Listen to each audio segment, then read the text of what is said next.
Assalamualaikum warahmatullahi wabarakatuh. Salam sejahtera bagi kita semua. Pertama-tama, saya ingin memperkenalkan diri terlebih dahulu. Nama saya Nur Arina Tamami dari kelas 10 4, nomor absen 24. Pada kesempatan kali ini, saya ingin membahas sebuah novel yang sudah saya baca. Novel ini berjudul Penyamun Dalam Rimba, karya dari Mokhtar Lubis. Novel dengan judul Penyamun Dalam Rimba ini ditulis oleh seorang pengarang ternama yang bernama Mokhtar Lubis. Novel ini diterbitkan pertama kali oleh PT Dunia Pustaka Jaya pada tahun 1972. Lalu pada tahun 2024 novel ini dicetak kembali oleh PT Pustaka Obor Indonesia. Buku yang saya punya ini merupakan cetakan terbaru dari PT Pustaka Obor Indonesia. Buku ini diterbitkan di Jakarta. Jumlah halaman terdapat 124 halaman dengan 12 bagian. Jadi teman-teman, kenapa sih saya memilih untuk membaca buku ini daripada buku-buku yang lain? Nah, jadi alasan saya memilih novel ini yaitu saya memilih buku ini karena saya ingin membaca karya sastra Indonesia yang tidak hanya menghibur, tetapi juga mendidik.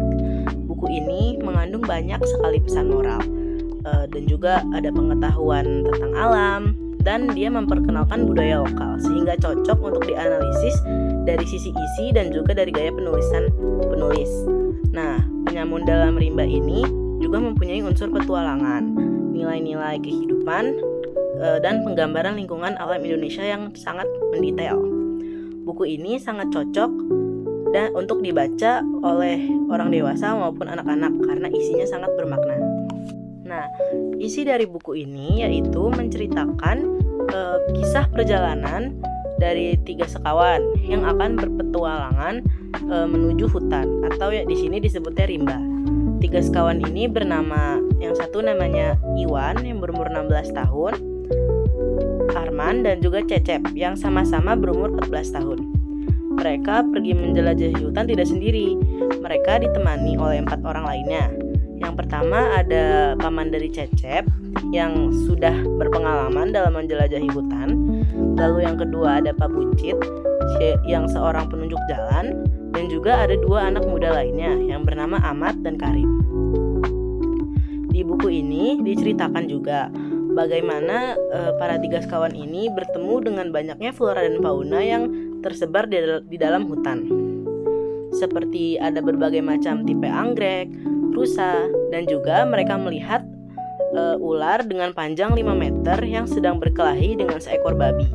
Untungnya saat itu paman Cecep yang membawa senapan menembak kepala ular tersebut hingga pecahlah kepala ular tersebut. Nah, saat mereka sedang asyik memandangi ular yang sangat besar itu, tiba-tiba datanglah sekumpulan orang yang biasa disebut sebagai orang kubu.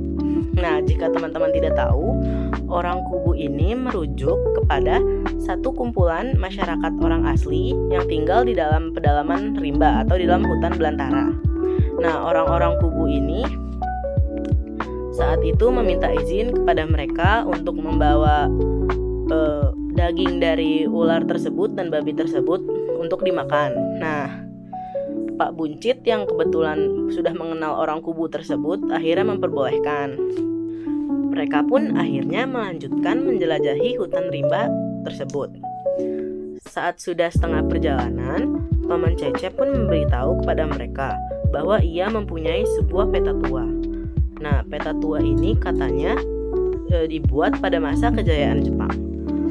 Menurut peta tersebut, di suatu tempat di dalam hutan yang sedang mereka jelajahi ini terdapat sebuah tempat yang ada emasnya.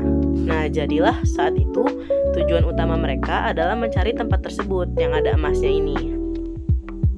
Setelah melewati berbagai macam rintangan dan juga sempat melewati hujan, akhirnya mereka tibalah ke tempat yang disebutkan dalam peta ini. Di tempat tersebut terdapat sebuah gua juga yang berisi mata air. Nah, jadilah mereka berkemah di situ selama seminggu lebih. Mereka akhirnya membuat perkemahan di dekat tempat dengan emas tersebut. Ternyata benar saja, setelah paman menggali-gali tanah-tanah yang ada di tempat tersebut, terdapat butiran-butiran kecil emas. Butiran-butiran itu tidak seberapa, hanya saja yang penting menurut paman adalah kebersamaan dan juga keseruan mereka dalam menjelajahi hutan rimba ini. Nah, beberapa hari setelah mereka menginap di sana sembari juga mencari emas-emas itu, tiba-tiba datanglah 2 orang asing. Nah, orang-orang ini melihat butiran-butiran emas yang disimpan paman di dalam botol kaca. Nah, awalnya mereka hanya bertanya, di manakah, apakah benar emas-emas tersebut ada? Dan juga paman akhirnya menjawab dengan ramah kan. Lalu akhirnya orang-orang ini pergi. Nah, karena tampang mereka yang mencurigakan dan juga Pak Buncit yang mengenal orang-orang di sekitar hutan itu tidak mengenali 2 orang tersebut, akhirnya Ahmad disuruh pergi untuk membuntuti mereka. Nah, benar saja, Ahmad pun sampai di tempat persembunyian orang-orang ini dan akhirnya menguping. Ternyata orang-orang tersebut adalah para penyamun yang senang sekali merampas harta orang-orang di sana atau di hutan. Para penyamun tersebut bersenjata dan berjumlah 8 orang. Mereka diketuai oleh seseorang yang dipanggilnya Pak Bengkok. 2 orang yang datang ke perkemahan mereka tadi memberitahu kepada Pak Bengkok bahwa mereka melihat banyak emas yang tersembunyi di dalam tas-tas. Pak Bengkok pun memberitahu bahwa mereka akan menyergap perkemahan tersebut. Di sini diceritakan juga bahwa para penyamun menjadikan rumah seorang ibu sebagai tempat persembunyian mereka.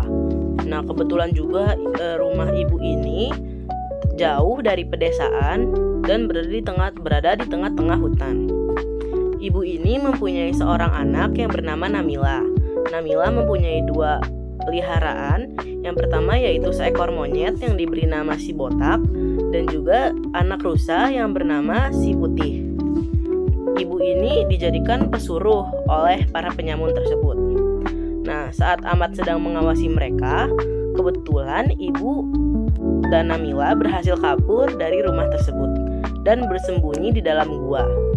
Ahmad yang kasihan pun akhirnya mengajak mereka untuk pergi berlindung di tempat berkemah. Setelah diberitahu Ahmad, akhirnya paman menyusun strategi untuk mengalahkan para penyamun tersebut. Mereka memindahkan perkemahan mereka menjadi di dalam gua dan memasang batu sebagai barikade. Tibalah saat dimana penyamun-penyamun itu tiba. Paman sebagai orang yang memegang senapan berada di paling depan.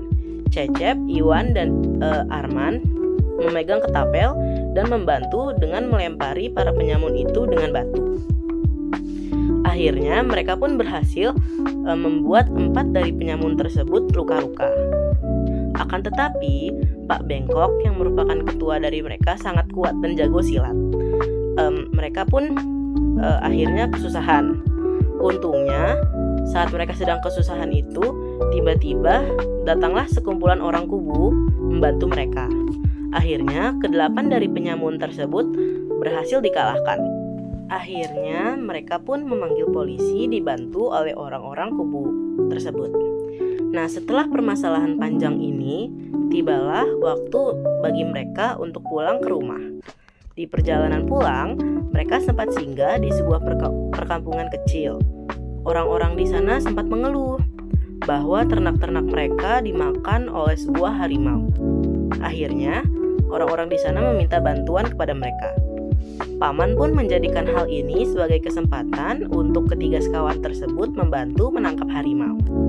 Dengan bantuan dari senapan paman, harimau pun berhasil ditangkap.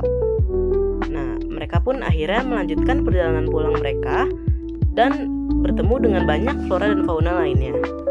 Cerita pun berakhir pada malam terakhir mereka di hutan rimba. Nah, apa saja sih amanat dari cerita yang sudah saya baca ini? Menurut saya, salah satu pesan moral yang ada di dalam buku ini ialah mengenai pentingnya menjaga alam. Di dalam buku ini diceritakan bagaimana paman mengajari mereka mengenai pentingnya menjaga kebersihan saat berkemah di dalam hutan, dengan tidak sembarang mencabut tanaman, dan lain-lain. Selain itu, buku ini mengajak para pembaca untuk mengenal, memahami, dan menghargai lingkungan serta budaya bangsa sendiri. Karena di dalam buku ini diceritakan juga mengenai budaya, adat istiadat, dan juga mitos mistis yang tersebar di Indonesia. Salah satu pesan moral yang sangat penting juga adalah dari kisah para penyamun. Dari para penyamun ini, kita dapat mengetahui bahwa di dunia ini ada saja manusia yang telah hilang nilai kemanusiaannya karena terlalu mengejar kepentingan diri. Akan tetapi, orang-orang yang serakah atau tamak pada akhirnya hanya akan menjadi musuh masyarakat. Karena itu, kita tidak boleh serakah. Nah, dari pesan moral yang saya dapatkan ini, saya ingin mengajak Anda semua untuk membaca buku Penyamun Dalam Rimba ini. Karena Penyamun Dalam Rimba ini merupakan sebuah karya yang bukan hanya sekedar cerita, tetapi juga cerminan realiti dari masyarakat dunia ini. Sekian penjelasan saya dari buku Penyamun Dalam Rimba ini. Kurang lebihnya saya mohon maaf. Wassalamualaikum warahmatullahi wabarakatuh.